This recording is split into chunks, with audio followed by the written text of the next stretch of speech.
roads of Ireland. When I was 18, 19 years old, I still didn't have my own vehicle. And I had a girlfriend that lived 40 miles away, and 2 buses and hitch like this for 3 hours on the road to get there and 5 hours to get back home. But in those long, black, dark roads of Ireland is when I made a lot of my connection with my own soul. Because I was there, I remember those long nights of walking with an umbrella in my hand and seeing the cars and the lights passing me as I was on my way home.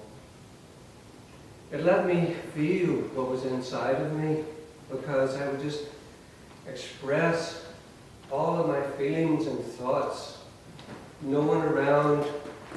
And to this day, I still do it, only it's in my car. Still in a place where I'm by myself. And that's where I want to take us this morning, into that place within yourself.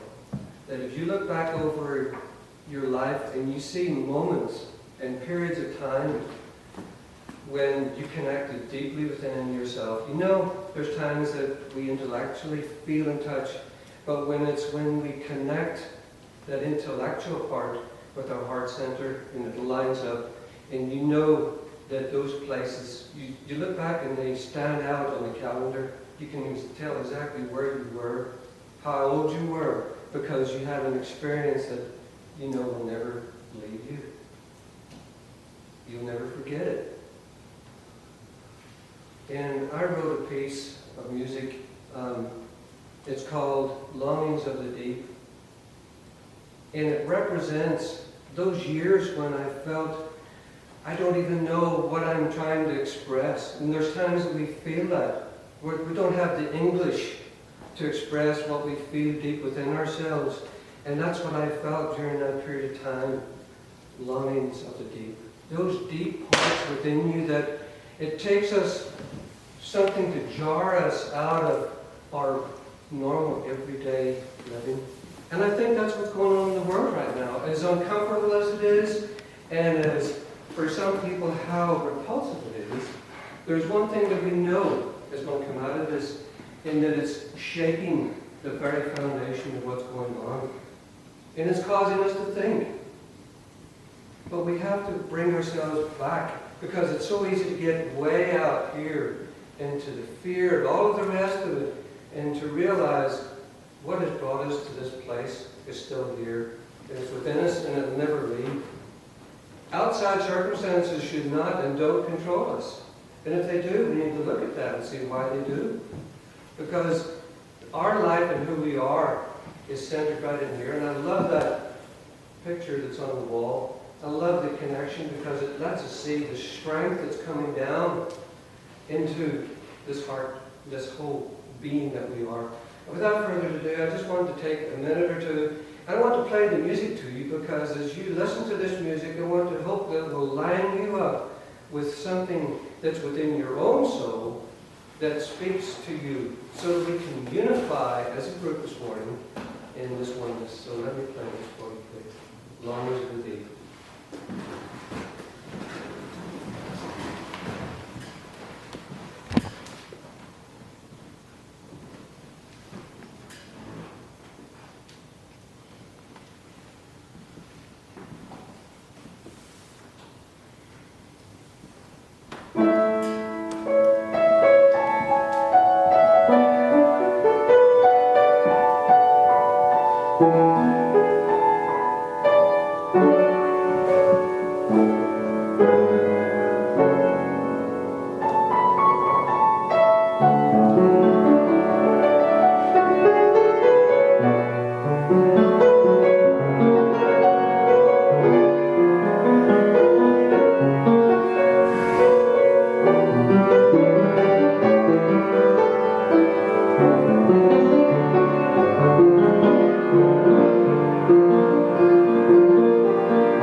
Oh, that was beautiful, Frank.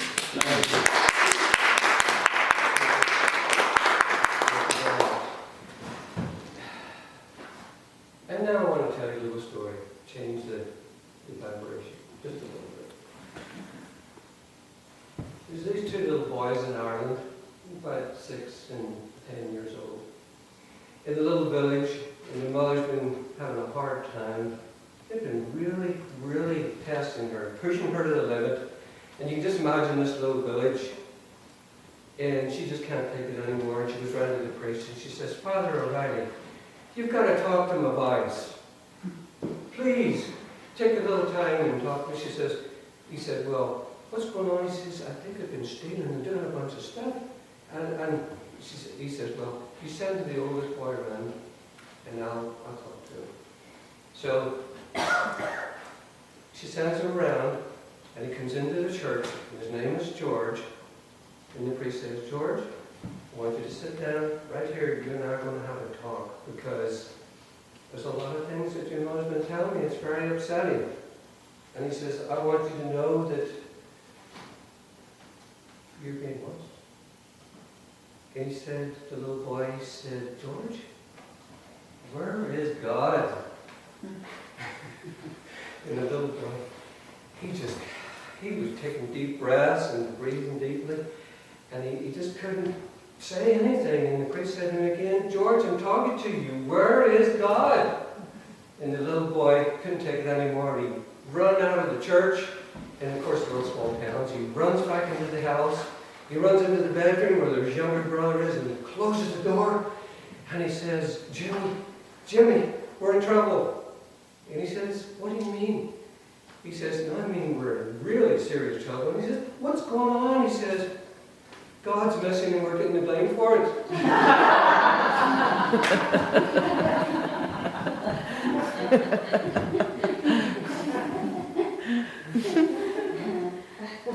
Where is God? You know, that was part of what came to me, you know, the polarity of thinking about where is God. I couldn't help but mention that one. In our early beginnings, man, when he first evolved and groaned and travailed, where he didn't know how to even talk, communicate, all he knew to do was to look around his surroundings, and that he would give allegiance to, whether it was the sun, the rain, the moon, the wind, the elements.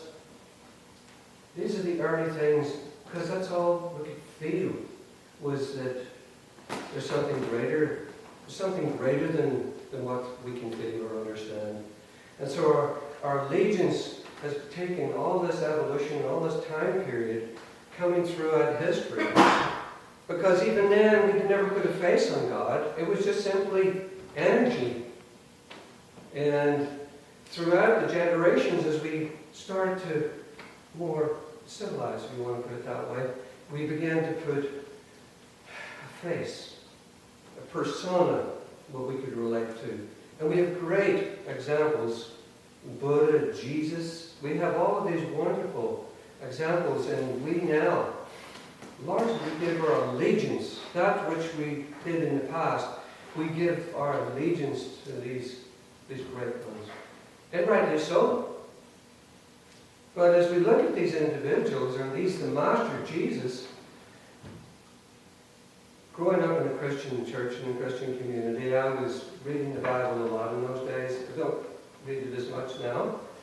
But I remember when Jesus was in the Garden of Gethsemane, he raised his head and he said, Father, my prayer is that they may be one, even as we are one.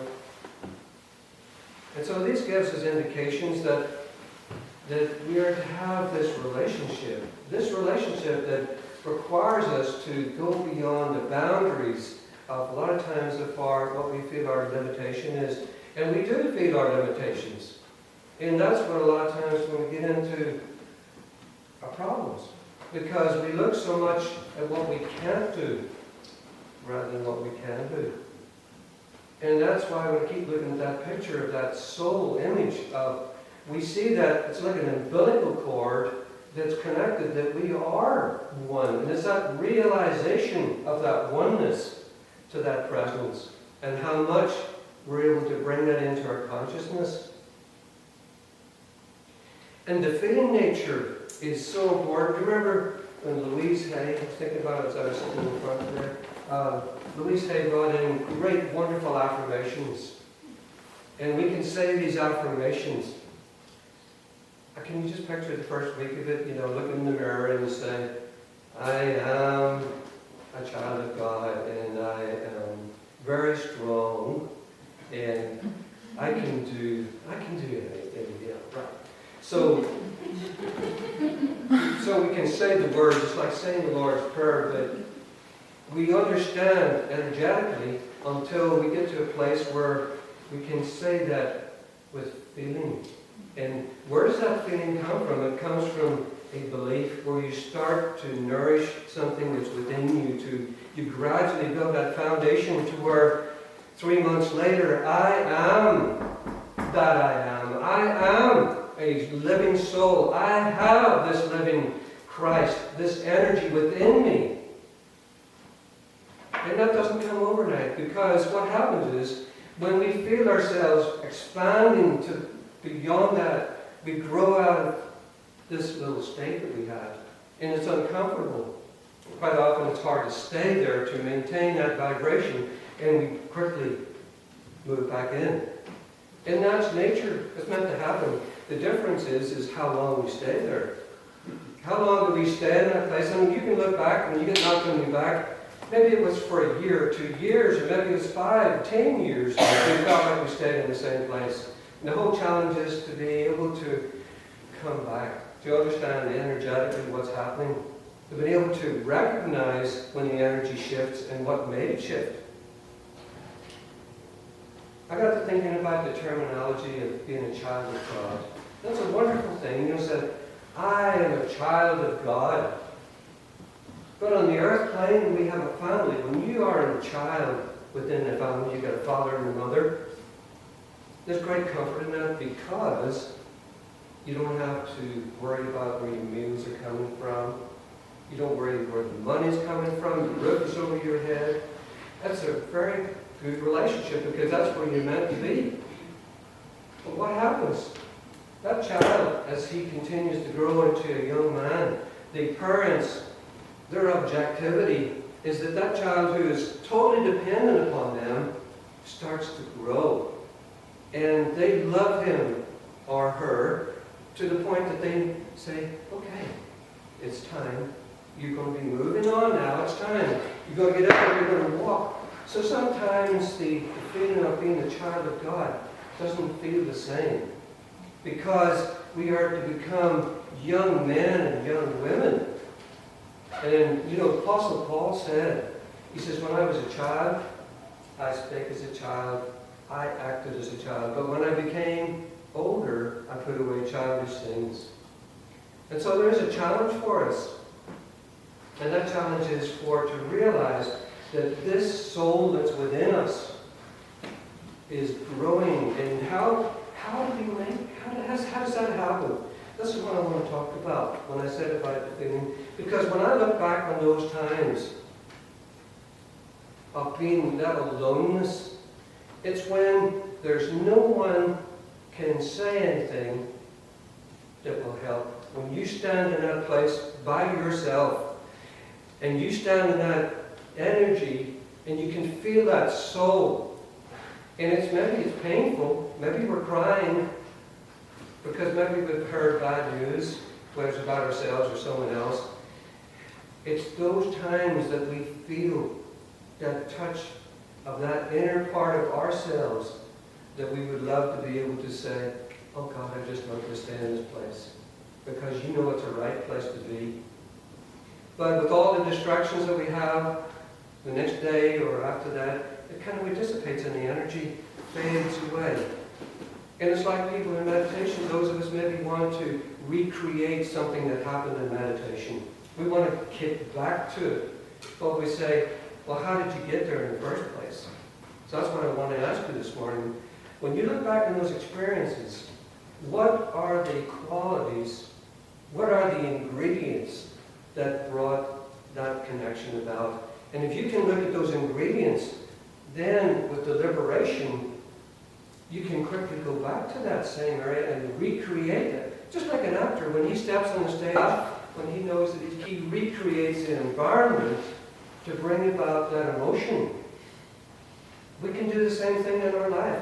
If we can recreate those moments, we don't necessarily have to recreate all the circumstances that happened, but however, to recapture the feeling, recapture the essence and the vibration that brought us there, so that we nourish that. So what that will do, that will accelerate our growth. So we don't have to wait on something drastic happening to us, because you can step into that place of oneness and identify with that oneness with our own soul.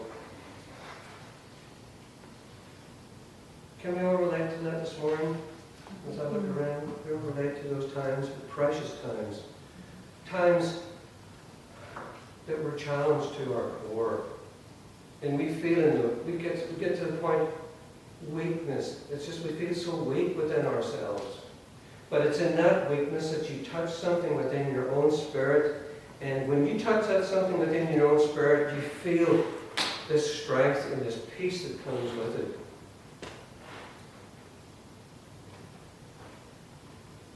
The parable of the sower, Jesus talked about that.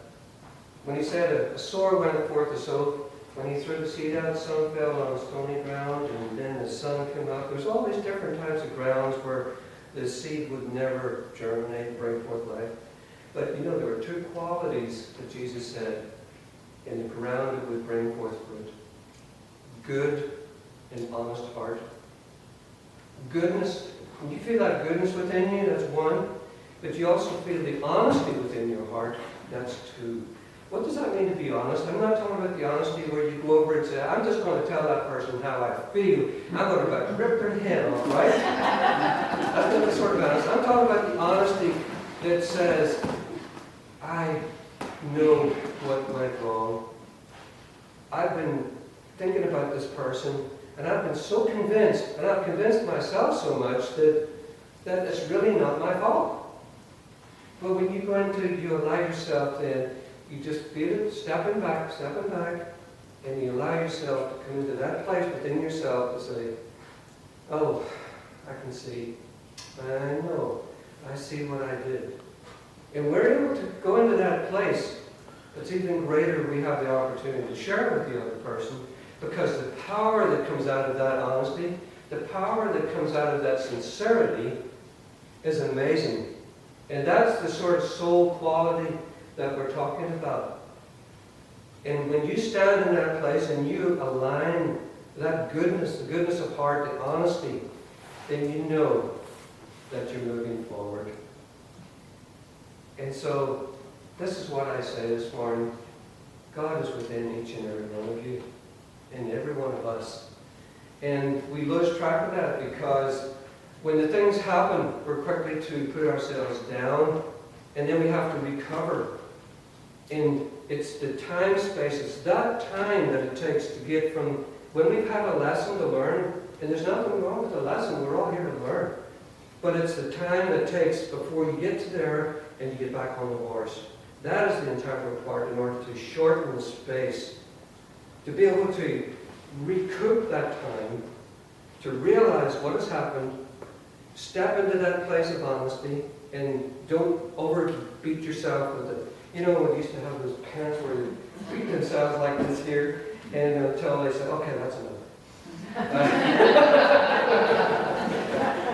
That's enough. Done that enough. So we don't, it doesn't take that anymore, to where it's just simply, okay, I see what I did, I'm going to take care of it. That's simple. I'm going to take, I know, and things are not always that easy. In reality, they're not that easy. However, the principle is the same. And so that's what I'm going to leave you with this morning. And I would love to come back and share some more. I've got some other follow-up work that follows this particular talk. And if I ever get the opportunity, I would be blessed. I'm going to hand it back to Patty. Thank you. Thank you, Frank.